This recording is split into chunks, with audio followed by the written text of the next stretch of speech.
crafty friends, it's Jess from jesscrafts.com, and today I'm here with some cards and a video for Create a Smile stamps. I am going to be using two different stamp sets and a stencil from Create a Smile, the Coffee First stamp set and the Popping Over stamp set for the critters. This is during the Coffee Lovers blog hop, so I wanted to tie my cards into that theme. And I'll be having the little animals from popping over the coffee cup from Coffee First. But to get started, I wanted to create a soft blended background. I wind up doing a lot to these cards and adding quite a bit of layers, and the whole thing takes a really long time. And so if you were trying to make a bunch of cards at once and need to go a little bit faster, as Christmas is fast approaching, perhaps starting with a patterned piece of paper in the background or a solid piece of paper in the background, you get a pretty similar look. But I was trying to create something soft in the background, and so I'm starting with peacock feathers and broken china, and I have the peacock feathers on the bottom. I'm blending it out with broken china, and then I'm going to add a little bit of cracked pistachio. In this instance, I'm going for a very bluish green. I just want a very cool color palette overall, and so I just thought adding that little bit of green would lend itself to that. I definitely tend towards more liking the teal colors than the traditional blue colors, and so I just blended the cracked pistachio over the other so it's not very green but just adds a little subtle hint. So I made 4 different card bases because I knew that I was going to be doing a lot of experimenting and playing around with this stencil. As I mentioned, I'm going to create 4 cards, but I'm going to use 4 different mediums through the stencil. And in each case, I am going to tape the stencil to the back of the card. The tape is on the back of the card, but the front is being exposed through. And this is just so that as I scrape the medium through with my palette knife, there's no shifting. And I'm using micropore tape. It's not my favorite because it can rip your paper, but in this instance I knew that it was only on the back of the design, and so it couldn't ruin my card as long as I pulled up slowly. I'm going to use 4 different mediums as mentioned, and I'm starting with gel medium. I wasn't quite sure how gel medium would turn out because as I read the package, it sort of indicates that it's mostly used as like a sealer or to thicken medium, and not so much to be used on its own. But from experience, I knew that I could push it through a stencil, it would dry, and I figured let's see how it turns out. And basically it dries clear and has a little bit of a shine to it, but it does crack. And in this particular instance, I thought that actually really added to it because it kind of made it look more like ice because there's all these subtle cracks in the different snowflakes. And so it worked out, but I could see that that wouldn't always be the look that you were going for. Once I tried the gel medium, I was ready to move on to another type. I am going to be using traditional embossing paste. I wanted to show how a couple different mediums work because I figure we're probably all kind of falling into 2 camps. Those of us who bought a bunch of different mediums to try because they all looked really cool, and that's definitely me. So, or you only have one of the mediums because you're like, I'm not really super into mixed media, but that was a really cool card someone made one time. And so I wanted to show that no matter what you have on hand, you can create a fun look, and that snowflakes are one of the most perfect ways to try out all of these mediums because they look really cool in all of the different ones, whether it's clear or white or sparkly or silver later on. It's just they're more flexible than some of the other looks you might be going for, and you don't need to have every color. The glitter paste that I use comes in all the colors, but just the plain glitter looks great as snowflakes. Also, if you don't have any of these, you can use spackling, and that is so much more cost effective. I've seen spackling at the Dollar Tree, so you can get it for literally just $1 or just a couple of bucks at your hardware store, and it acts very much like embossing paste. You do want to make sure that it's going to dry clear. There are some colored, there are colored spackles out there, and you don't want those. Well, unless you're going for that look, of course, but for the white. Then I wanted to use the Bow Bunny glitter paste. I've used this a couple of different times on my channel, and I've shown that you can color it. So you can mix in, for instance, distress re-inkers, and color the embossing, the glitter paste to whatever color you want. However, in this instance, I did just want it clear, and I am putting it over distress ink. And ordinarily, I'd be a little bit concerned that the distress ink would bleed because it's water reactive, but I made sure that I completely dried my distress backgrounds before adding any of these mediums because I knew that it was water reactive. And if it has been completely dried, it's not waterproof by any means, but I do find that it bleeds a little bit less. So if that's helpful, that's my suggestion there. I'm finally using this Texture Luxe Silver paste. This is something that I found in Hobby Lobby on like less than half price clearance, and so that's part of the reason I end up with all these mediums. Like you see it for a good price, you're like, oh, I bet that would create a really cool look, and it does make some really gorgeous snowflakes in my opinion, even though of course snowflakes aren't actually silver. I just think that it looks really cool for a holiday card.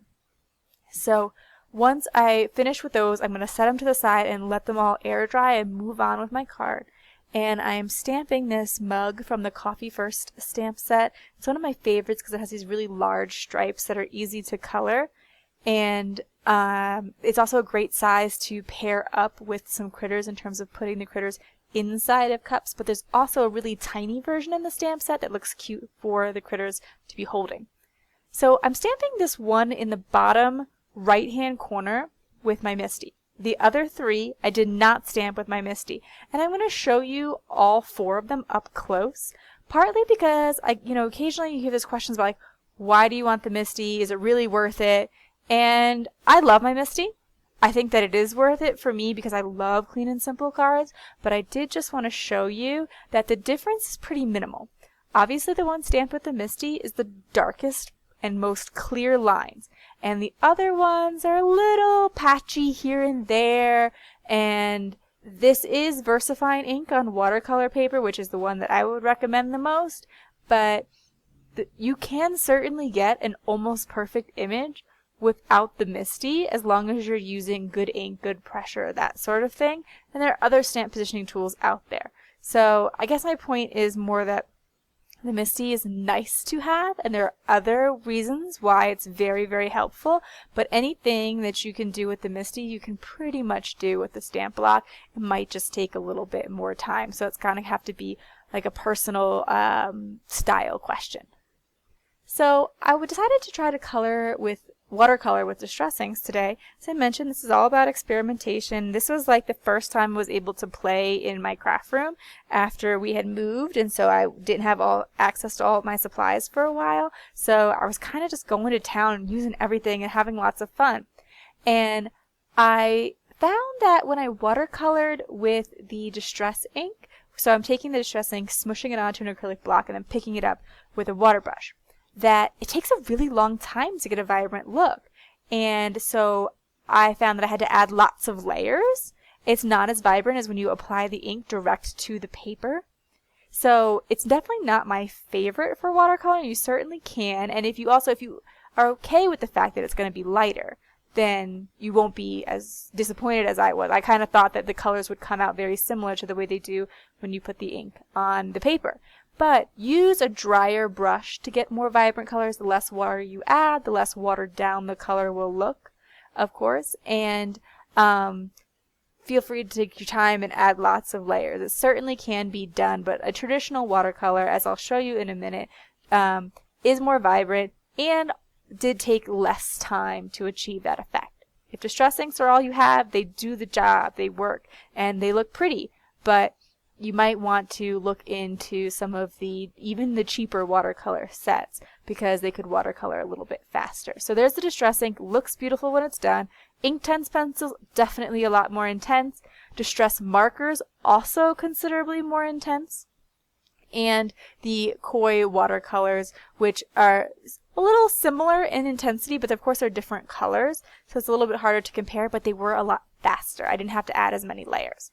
I fussy cut out all of the cups. Create a Smile doesn't do coordinating dies, and I kind of have to agree with them on that. I just don't find that I use the dies enough to justify the price, and the couple of times I want to cut it out, I can certainly do some fussy cutting. And so I just kind of cut off where the mug was attached to the handle and then was able to trim out the inside, and I'll tape it back together in the end. I got some pieces of thick vellum. I believe this is the Simon Says stamp vellum, but Ellen Hudson also makes really thick vellum. I definitely prefer the thicker vellums. And I am going to be adhering the coffee cups onto there and then the critters on top. And I cut it with a stitched rectangle die from Lawn Fawn.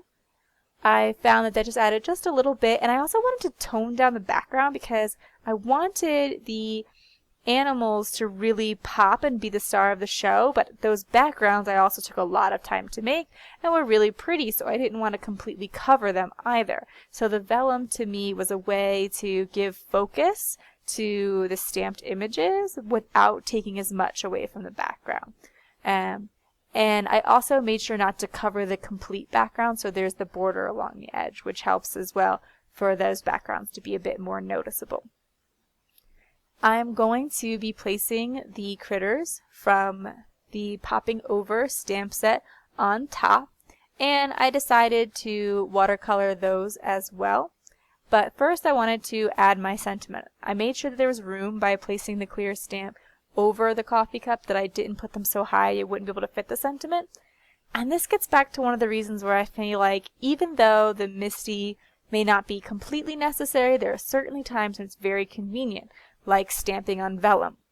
Because when you stamp on vellum with a block, I just feel like it's so much more likely to be slippery. If your paper is not secured down, it can slip as you're bringing it down. Your hand and the ink can slip, and so I just feel like I get a much better impression on things like vellum and acetate with the MISTI.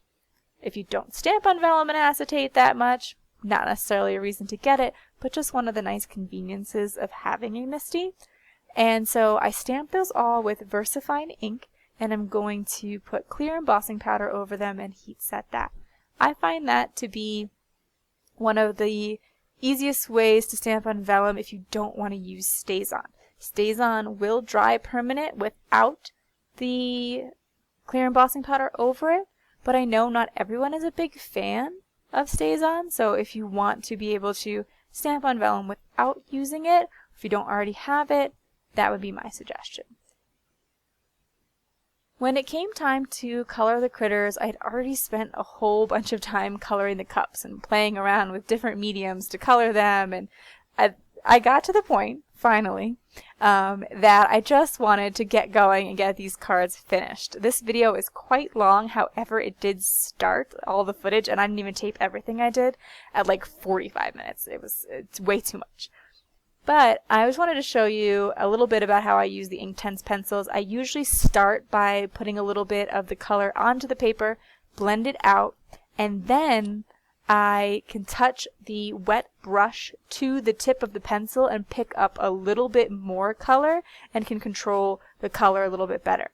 You do not want to try to draw more color on with the pencil tip onto wet paper. So once your paper is wet, put the wet brush onto the Inktense pencil instead of putting the pencil onto the paper.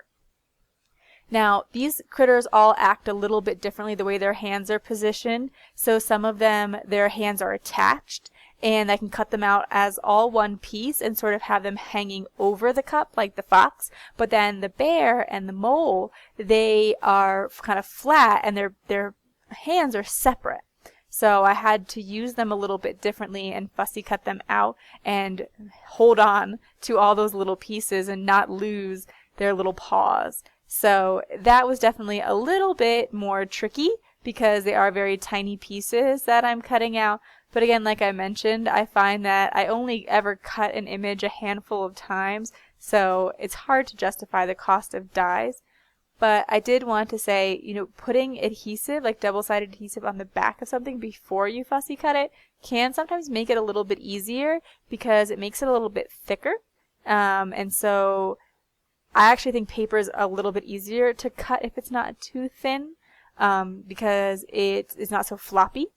And also, it makes it a little bit easier in the end when you go to adhere things down. Like this is Elizabeth Crafts tape that I tend to use a lot because it's really, really strong adhesive, and I know that it will stick to vellum. I find that not every adhesive sticks as well to vellum. So here with the fox, I did the same thing where I put the adhesive on the back before I cut it out. Now, once I have my whole little scene on the pieces of vellum, I am ready to attach the vellum to the card. I have not found some amazing vellum adhesive that doesn't show through. I don't know if that exists, never found it. So instead, when I use vellum, I try to put all of the adhesive under one of my elements. So the large coffee cup and critter works out perfectly because while it doesn't cover every corner, it covers enough of the vellum that I'm able to easily get it to stick down, and it's that's enough adhesive to keep the vellum on. So I put all of the sticky tape underneath those different elements, and I kind of, before I glued it down, put each critter next to each cup and put each critter cup pairing on top of each background to see how I like them all, because they were all just a little bit different, which was kind of fun because I'm going to be able to sort of like mass produce, like I made 4 cards at one time, but each of them is just a little bit different and special. So I decided to even mix it up a little bit further beyond that. Some of them I put a little bit of black cardstock behind another layer as a mat, and then some of the other ones I just put plain onto the paper. So pretty much done with the cards at this point. I chose to make them all top folding cards. They're all A2 size cards, 4 1/4 by 5 1/2, with each layer being a little bit smaller. And I am going to show you at the end all 4 different cards, and if you'd like, in the comments you can tell me which of the cards turned out to be your favorite. Do you think I should have mixed and matched the critters a little bit different? And that's going to be it for my cards today. If you like this video, please give it a thumbs up. If you are interested in more crafting tutorials that usually are not this long, be sure to subscribe to my channel. I'm going to leave you links in the video description below to the products that I used and to the Winter Coffee Lovers blog hop, so that you can check all of that out. And thanks for watching. Bye!